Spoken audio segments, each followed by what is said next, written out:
What is going on, guys? It's Flea Sniper here, and today we're going to be looking at the 4 classes that are in Adventure Quest 3D. We're going to take an in-depth look at each of the 4 classes, as well as their play style and how they should support each other given a boss fight or a dungeon.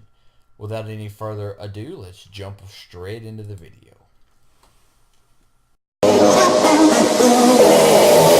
Don't touch mine.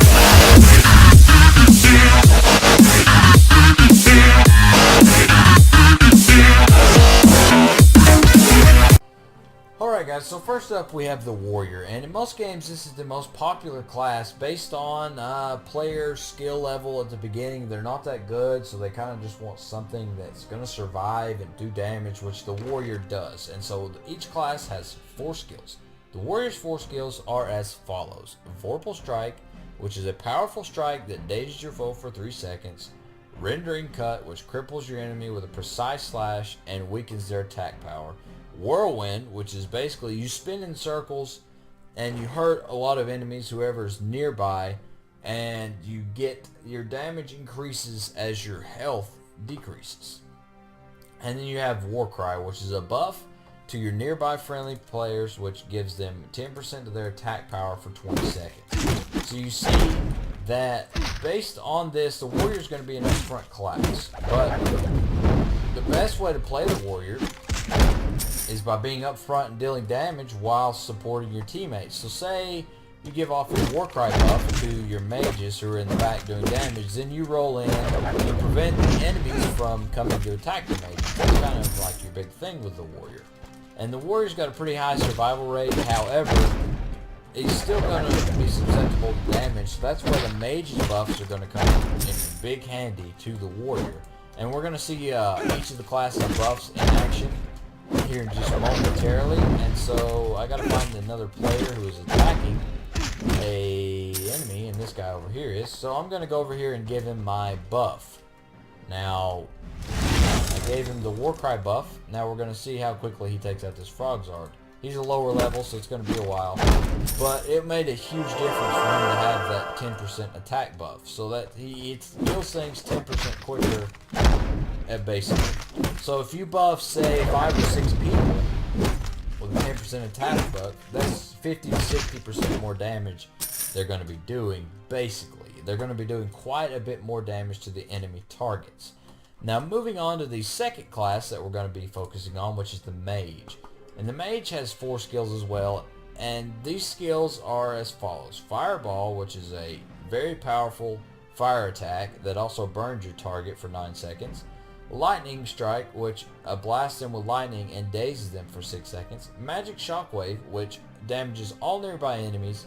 And then you have, lastly, Mana Shield, which surrounds a friendly target with a magical barrier, increasing their defense for 10 seconds. So if we look at this as the Mage class, kind of, you know, he's in the back dealing damage, he's supporting, and we're going to show you what the buff does right now. See, our guy was low on health already whenever he started fighting this Frogzard. What we've done is built up his defense by 50%. So we basically effectively taken the damage he's going to take down by half. So in effect, he's only taking half the damage that he should be taking, which is good for a support to a Warrior. Now watch, he's going to go over here, I'm going to buff him again, and he's not going to take much damage. Now as you can see, I'm sitting in the back letting him be up front. This is how the 2 classes work together. The Warrior's up front, the Mage is back. Both are dealing damage, but the Warrior is using the Mage's buffs and the Mage, the Warrior's buffs, to allow them to do more damage and get a longer survival rate. So as you can see, the 2 classes work together very well in that in a dungeon scenario, which is, well, a lot of the game later on, these 2 classes are going to support each other nicely. Now, the third class that a free-to-play player can get, which is the Rogue, does not support either of the classes. Also, with the Mana Shield, you can kind of go on your own because you can cast it on yourself.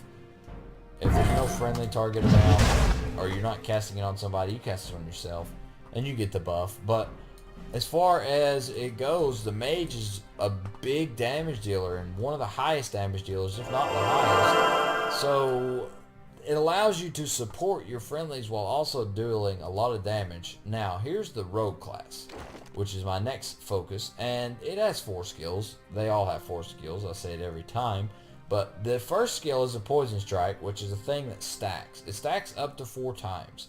And it lasts 6 seconds. So if you stack it those 4 times in that 6 seconds, you use what's called the Scorpion Tail Strike, which explodes all of the poison strikes on your target, and it gets a lot more damage. Now, you can get even more damage out of this by being in stealth. So if you use stealth, or if you use your Poison Strike, stealth, and then Scorpion Tail Strike, it effectively gives you a ton of damage. Now, this is just an attack that lowers your defense. So you may want to do this a little bit, then Poison Strike them, and then lead in with the big punch. And this is the best way to play the Rogue. It's kind of like its own thing, but it does great damage at being its own thing. So it kind of does things in its own way, but it does great damage too. So now you see I've done my buffs, so I'm going to do stealth, and then I'm going to one-hit him.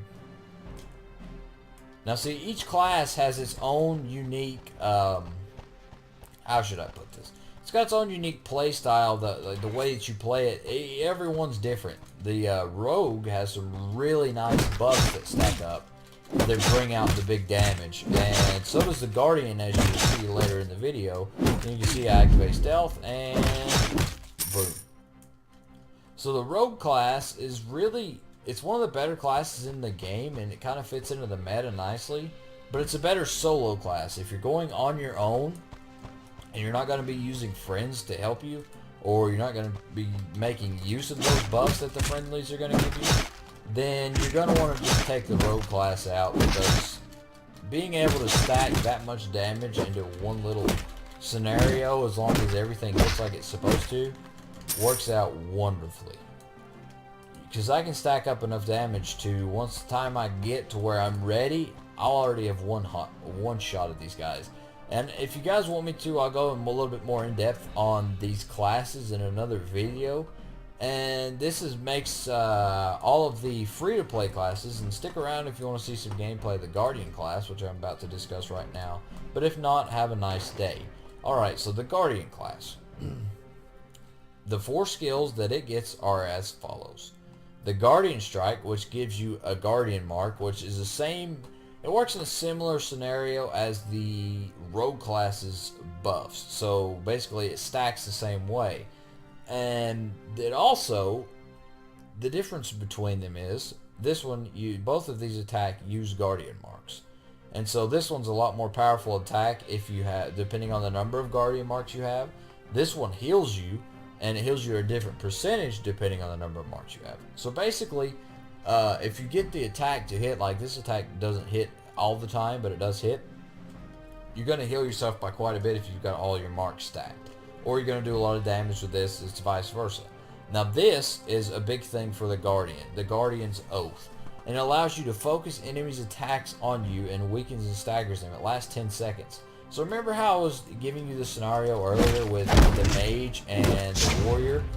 Well, put this into perspective. Say a Mage, a Warrior, and a Guardian walk into a dungeon. And no, I'm just kidding. But a Mage, a Warrior, and a Guardian walk into the dungeon. And the dungeons at the moment, or at least the ones I've seen, are all 3-player dungeons. Well, say the Guardian or the Warrior's getting into trouble. You know, they're all assisting each other. Say the Warrior's getting into trouble. Say, you know, he's taking a lot of damage, like so here.